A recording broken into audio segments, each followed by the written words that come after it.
So one of the things that we've done to allow your voice to be heard in Washington is set up a website called protectmycompounds.com. Again, that's protectmycompounds.com. This site has been specifically set up to allow you to have your voice heard as well as your patients and practitioners. And I think we have an example of that website, and we're going to show it in just a second on the screen. John, will you take us through some of the functionality that this website allows and how a member can use this and how they can teach their patients and practitioners how to use it? Sure. Ed, we've really looked towards trying to give you, the members, a tool that is both easy to pick up and use and is easy for you to spread the word about. So as you log on to protectmycompounds.com, you will be greeted by this first page and kind of talks about the issues that we're at right now, a very quick overview. But within this page, we have set up different messaging for different specific groups of people or patients or physicians or prescribers. We have a message for you as a PCCA member to tell your story about how you've affected change within your community. We also touch upon autistic children or the ASD community, both from a patient and physician side. We also talk about pain, hormone replacement therapy, and veterinarians.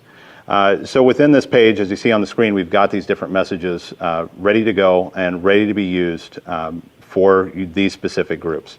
If we go ahead and click on one, kind of expand where we're at on one of these issues, we bring up the veterinarian message, and we have an action alert on the left-hand side, kind of just again explaining where the situation is that affects veterinarians specifically with this bill.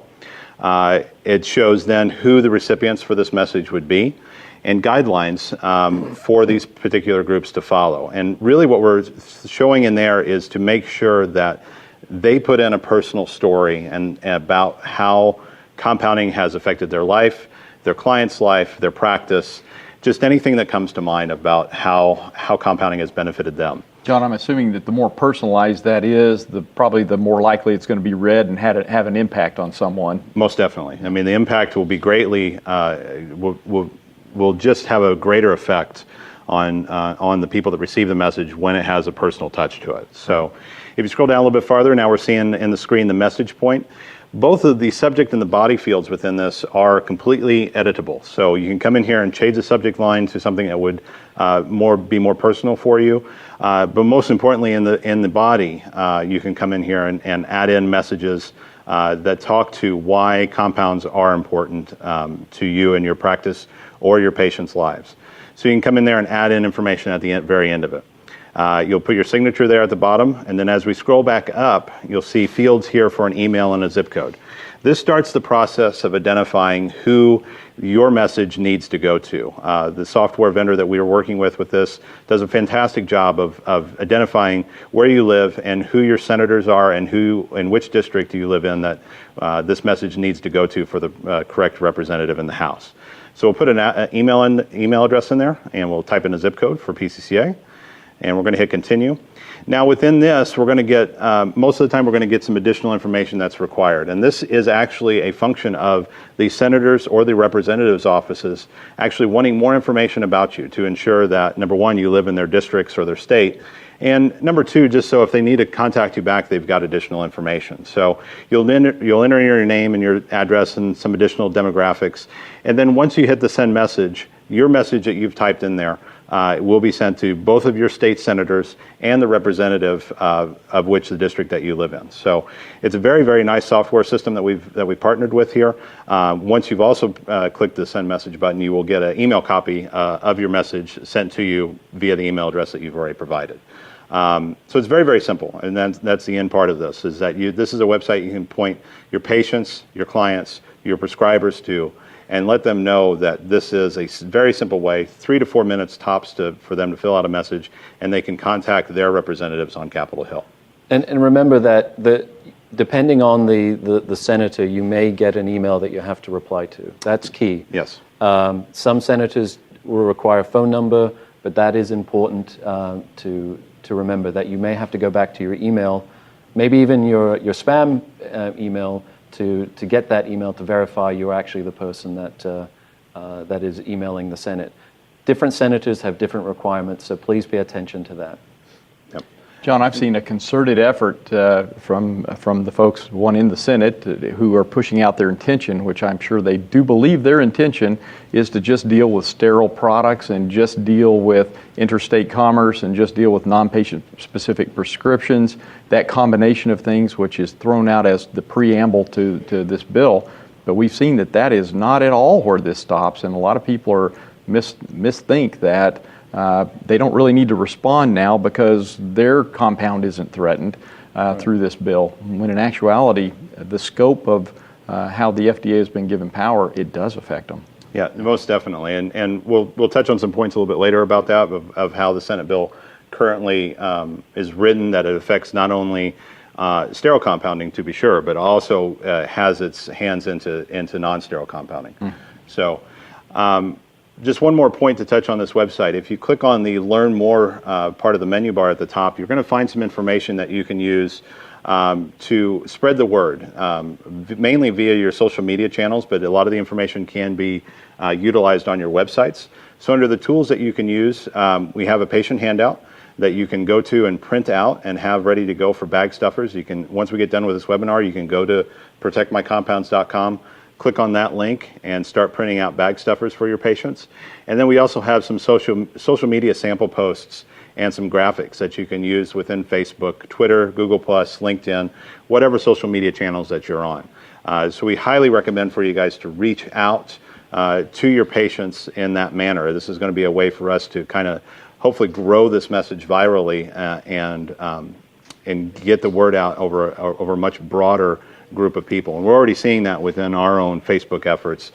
We did a post last Thursday when we rolled out the website, and we're already above 100 shares. So different websites are seeing it, and we're seeing just some great statistics on how many people have already seen our message. I know we had the mechanics of this put together for CCH, and we had our little member gathering that we had on Monday evening and shared some of those thoughts, but we had not yet turned the switch on because we were still in a position where we were hoping we could work through that Senate bill and at least get something added, some amendment that might help it. And we've become convinced that no matter what you put on that bill, it's not going to change the fundamental structure of where it is. So we need to oppose it, and we're there.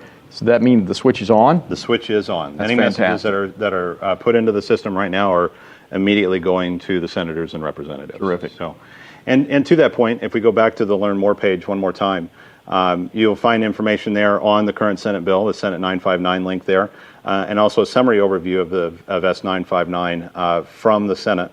But then you can also see our response to the Senate Health Committee. We were asked for comments, and speaking to Jim's point, these were comments that we provided back to the Senate, and we've just seen again and again that we have these positions.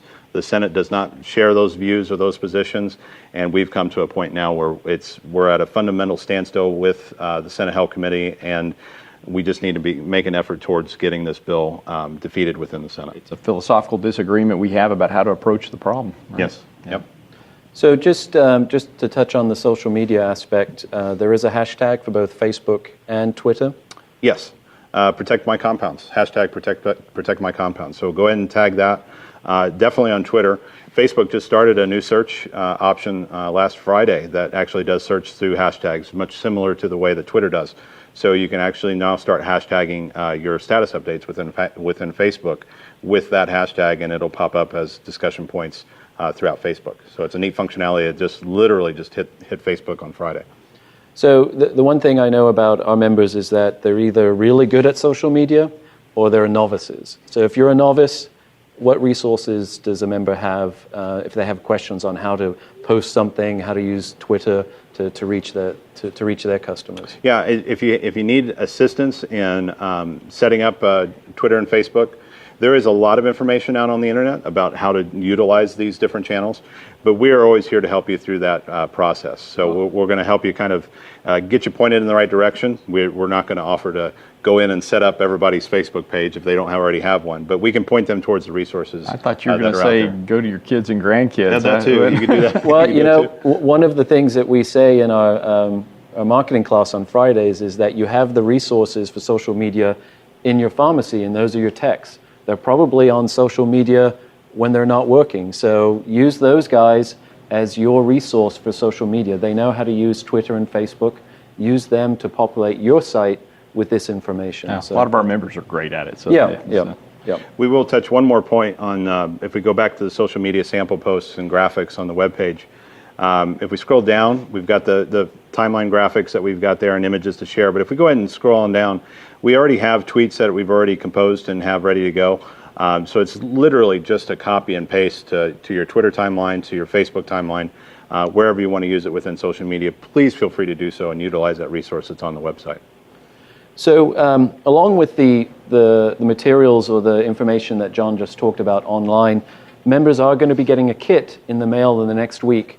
And that kit's going to include a lot of the print material that John just referred to. You see on your screen right now, there's a sticker. You've seen these stickers before. We sent them out to the membership talking about quality. We've repurposed the idea since we got such great feedback. And these are the stickers that you're going to get. And they're ideal for your bag stuffers to put on the flyers. And you just peel them off and you stick them on the outside of the bag stuffers. So these are going to be, you're going to receive these in the mail. We've also set these up to be, so you can print them out as well in your practice. And they're Avery labels, and we'll include those details as well. If you want more stickers, you can actually print them out yourself. So if we go to the next PDF, this is the postcard. It's a 7x5 postcard that will include, it's two-sided, and on the other side you can include, on the right side you can include address. If you have labels, you can just label them. And it talks about going to Protect My Compound, gives an overview, and it's a great little addition to anything that you're doing in the store. So if we go to the next PDF,